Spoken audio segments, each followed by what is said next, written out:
मित्रहो, मास्कच्या किमती गगनाला भिडल्या. 10 रुपयाचा मास्क हा 200 रुपयाला विकला जाऊ लागला, तर 3 रुपयाला आणि 4 रुपयाला मिळणारा मास्क देखील 150 रुपयाला विकला जाऊ लागला. यावर लोकमतने गेल्या काही दिवसापूर्वी एक मोठी मालिका लिहिली. महाराष्ट्रभर या मालिकेमुळे खळबळ उडाली आणि सरकारला एक समिती नेमण्याला भाग पडावं लागलं.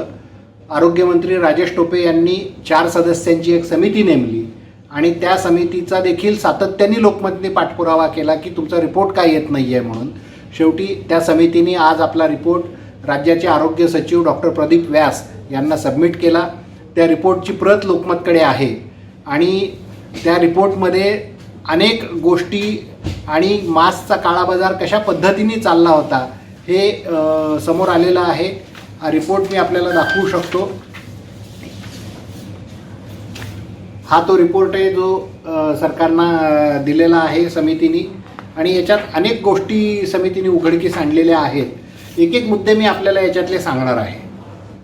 मुळात कोरोनाच्या दहशतीचा फायदा घेऊन कशा पद्धतीने 2 कंपन्यांनी, एक व्हिनस आणि एक मॅग्नम, या 2 कंपन्यांनी महाराष्ट्रातल्या जनतेची आणि सरकारची देखील कशी लूट केली हे या अहवालातून समोर आलेलं आहे. अवघ्या काही महिन्यात या कंपन्यांनी कर वजा जाता म्हणजे टॅक्स सोडून निव्वळ नफा हा 212 कोटी रुपयाचा कमावला आहे असं या अहवालातून समोर आलेलं आहे. म्हणजे सरकारचे आणि जनतेचे 212 कोटी रुपये या 2 कंपन्यांनी लुबाडले. लोकांचे रोजगार गेले, लोकांना काम उरलं नाही, लोकांचे पगार कमी झाले. मात्र या 2 कंपन्यांनी स्वतःची दिवाळी करून घेतली आणि लोकांचं इकडे दिवाळं वाजलेलं असताना देखील या 2 कंपन्यांनी सगळ्यांची लूट केली. ही लूट या समितीच्या अहवालातून समोर आलेली आहे. खूप धक्कादायक माहिती आहे, पण त्याआधी मी एक दिलासादायक माहिती आपल्याला ही सांगतो की कशा पद्धतीने यांनी रेट कमी केलेत, सुचवलेत समितीने सांगितलं आहे की 135 रुपयाचा मास्क 19 रुपयाला विका, 140 रुपयाचा मास्क 12 रुपयाला विकला पाहिजे, 130 रुपयाचा मास्क 29 रुपयाला विकला पाहिजे, तर 10 रुपयांचा मास्क हा फक्त 3 रुपयाला विकला पाहिजे, 16 रुपयांचा मास्क हा 4 रुपयाला विकला पाहिजे. आणि त्यातही एक डॉक्टरांसाठी एक किट तयार केलं जातं. त्या किटमध्ये काय काय असतं तर त्या किटमध्ये एक 5 मास्क असतात N95चे आणि 3 लेअरचे 5 मास्क असतात. तर हे मास्क 475 रुपयाला विकले जात होते या व्हिनस कंपनीकडून. आता या समितीने हे मास्क 127 रुपयाला विकायला सांगितलेले आहेत. म्हणजे तुमच्या लक्षात आलं असेल की कशा पद्धतीने ही लूट चाललेली होती. लोकमतनी महाराष्ट्रातल्या वेगवेगळ्या रिपोर्टरकडून सरकारने किती रुपयाला मास्क विकत घेतले याचा एक टेबल मागवला होता. प्रत्येक एडिशननी आमच्या तिथल्या रिपोर्टर्सनी एक रिपोर्ट तयार करून पाठवला की आमच्याकडे कलेक्टरनी किती रुपयाला मास्क विकत घेतला N95 किंवा जिल्हा आरोग्य अधिकाऱ्यांनी किती रुपयाला मास्क विकत घेतला. मित्र हो, जो मास्क हापकिननी मार्चमध्ये या पॅन्डेमिक कोरोना सुरू होण्याच्या आधी 13 रुपयाला 17 रुपयाला घेतला होता, तो मास्क वेगवेगळ्या कलेक्टरनी आणि जिल्हा आरोग्य अधिकाऱ्यांनी 230 रुपयाला एकपर्यंत विकत घेतला.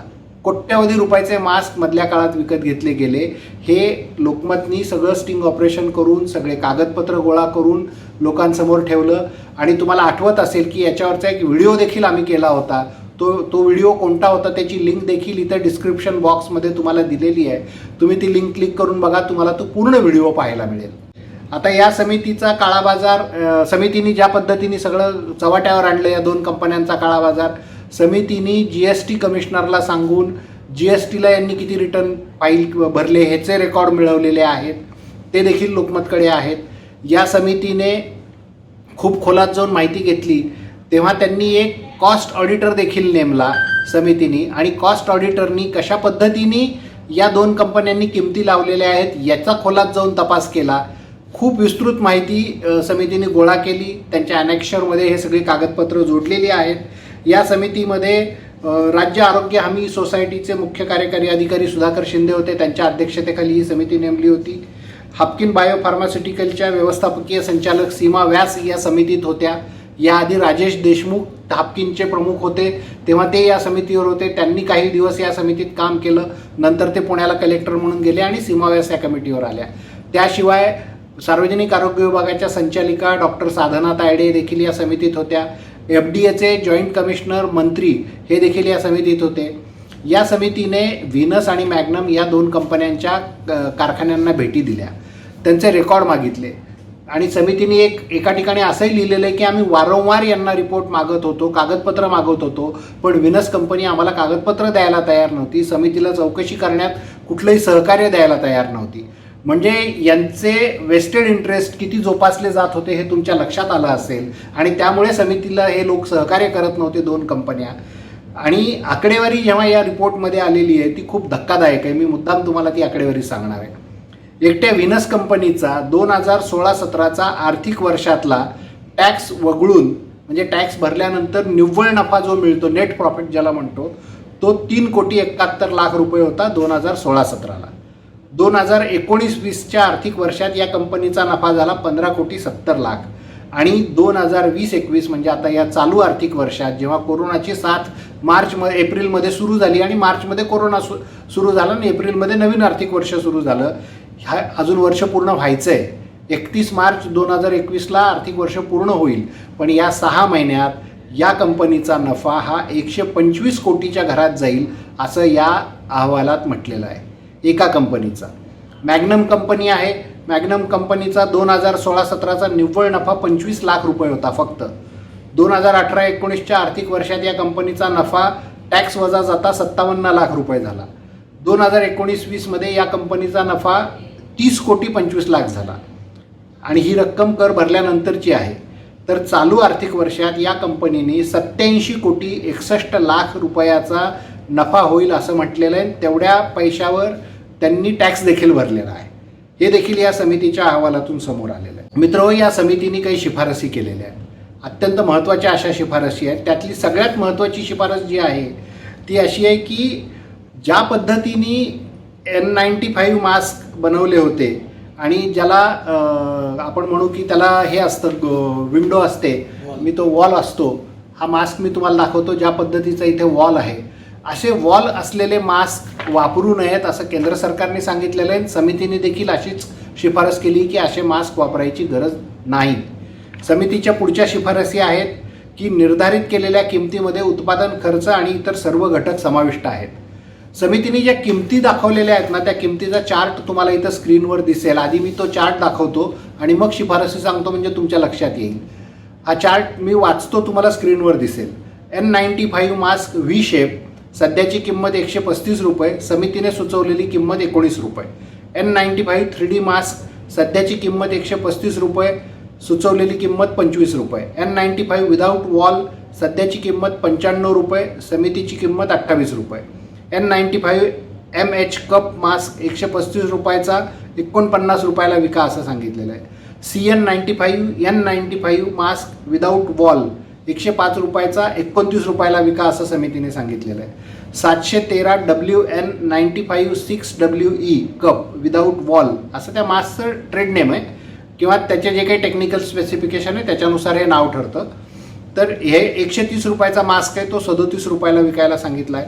723 WN95 6R cup shape without wall 130 रुपयाचा 29 रुपयाला सांगितला आहे.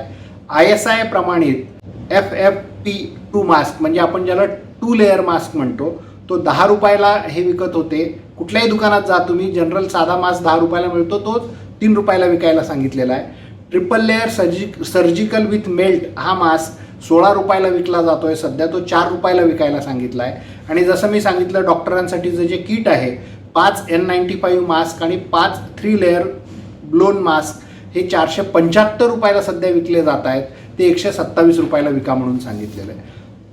मित्रहो, आता मी तुम्हाला शिफारसी सांगतो म्हणजे तुम्हाला हे सगळं लक्षात येईल. समितीने सांगितलेलं आहे की या किमतीमध्ये 45% नफा आम्ही त्यांना लावून दिलेला आहे, म्हणजे कुठेही या किमती लावताना त्यांना नुकसान नाही. प्रोडक्शन कॉस्ट किती असू शकते याच्यासाठी या समितीने कॉस्ट ऑडिटर आणला. सरकारने तो कॉस्ट ऑडिटर नेमला. त्या कॉस्ट ऑडिटरनी कंपनीचा खर्च सगळा काढला, किती मटेरियल आणलं, किती रुपयाला आणलं, कुठून आणलं आणि त्याच्या प्रोसेस केल्यानंतर नोकरांचा पगार, मालकांचा फायदा, लाईट बिल, जागेची किंमत, जे काही सगळं धरल्यानंतर जी किंमत होते त्या किमतीवर 45% नफा गृहीत धरलेला आहे. त्याच्यानंतर ह्या किमती आहेत मी सांगितलेल्या. म्हणजे तुमच्या लक्षात येईल की किती लूट अवास्तव चाललेली होती, कसे लोकांचे खिसे कापले जात होते. आता समितीच्या शिफारसी काय म्हणलेलं आहे, निर्धारित केलेल्या किमतीमध्ये उत्पादन खर्च आणि इतर सगळे घटक समाविष्ट आहेत. मास्क उत्पादन कंपन्या, घाऊक आणि किरकोळ विक्रेते यांनी मास्कची विक्री किंमत दर्शनी भागात लावणं महत्त्वाचं आहे. साथरोग कायदा 1899च्या तरतुदी लागू असेपर्यंत ह्या किमती बंधनकारक असतील. किमतीबाबत येणाऱ्या तक्रारीच्या निवारणासाठी राज्य पातळीवर आयुक्त अन्न आणि औषध प्रशासन आणि जिल्हा पातळीवर जिल्हाधिकाऱ्यांना सक्षम प्राधिकारी म्हणून नेमण्याची शिफारस समितीने केलेली आहे. ही किंमत फक्त महाराष्ट्रापुरती लागू राहणार आहे, कारण महाराष्ट्र सरकारने नेमलेली समिती होती. मास्क उत्पादन कंपन्या उत्पादन बंद करण्याची परिस्थिती निर्माण करत असतील तर त्यासाठी योग्य त्या उपाययोजना शासनाने कराव्यात. ही शिफारस फार महत्त्वाची आहे. का आहे ही शिफारस? तर समितीला चौकशी करताना असं लक्षात आलं की या कंपन्या जर मास्कच्या किमती एवढ्या ड्रास्टिकली कमी केल्या तर स्वतःचं उत्पादन बंद करतील आणि सरकारवर दबाव आणतील, आम्ही आता उत्पादनच करणार नाही अशी भूमिका घेतील.